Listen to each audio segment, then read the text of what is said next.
As someone diagnosed with autism as a child, I have somewhat of an authority on fidgeting devices. Back during the era of fidget spinners, I was just starting high school, the most stressful time of my life. To this day, I continue to have an assortment of tactile toys which I constantly fiddle around with. So you can trust me when I tell you that Donkey Kong Bananza is the most expensive stress toy ever made, because it serves the same purpose that fidget toys have always served for me: an infinitely repeatable tactile activity that releases tension and is free of all consequences. And this is done through the glorious art of environmental destruction. See, there's multiple components that go into making a good stress toy. An essential piece that's often overlooked is the rhythm of tension within the toy itself.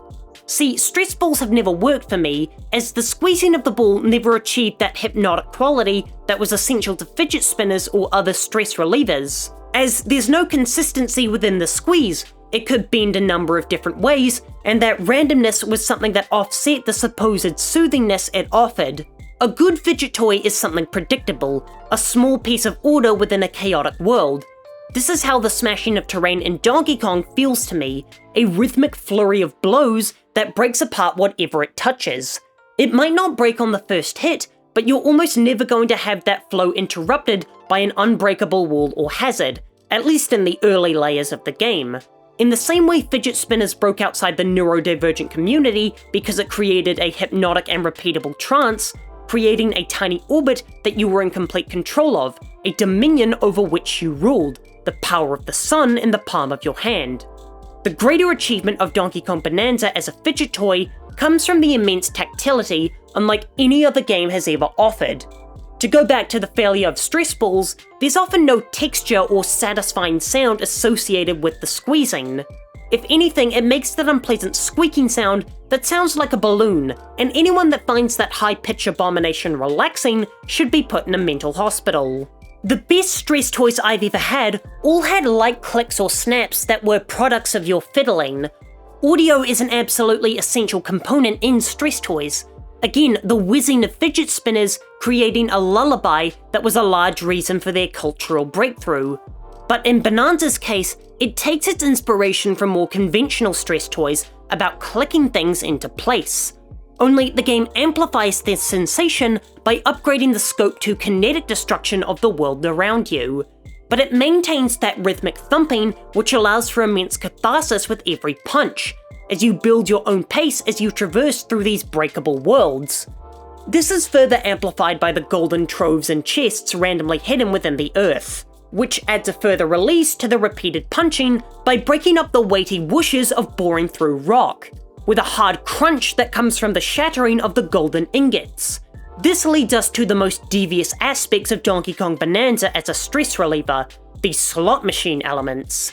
See, where the immense catharsis of tunneling through the layers would have been more than enough for any other game, Bananza has the criminal idea to include elements of anticipation and physical rewards for indulging your destructive urges, where in another toy this unpredictability would throw the entire concept into chaos.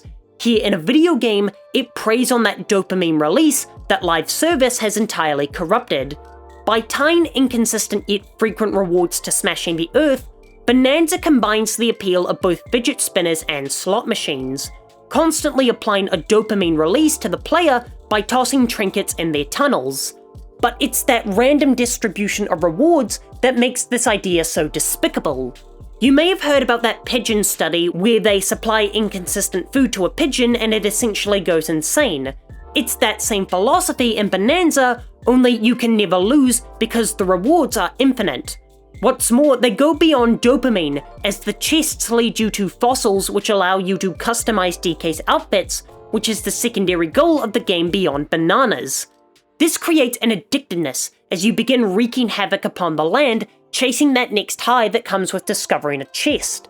With them being only a few seconds apart from each other, this gives destruction a state of euphoria, beyond the simple tactility of breaking apart the level. What's even more evil is how the gold is only partially embedded in the stone, creating a near-miss effect in your mind where you descend even further, hoping to get that perfect crack.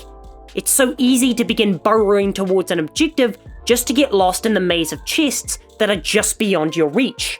By combining catharsis, tangible rewards, and inconsistent distribution, Donkey Kong Bananza is transformed from just a simple game into a stimming simulator and the world's greatest and most expensive stress toy ever created, making the core mechanic prey on such vulnerable parts of my autism-addled mind that if I didn't have my adult capabilities, the game would have almost certainly enraptured me into spending hours plowing the terrain, inducing a zombie-like state in a younger version of me, leading to intense tantrums when screen time was over. And I can only assume that some parent out there is dealing with such a scenario as I write this. For more Donkey Kong Bananza essays, here's one about how Void Kong is essentially the perfect foil to Donkey Kong, and I'll be back in 2 days.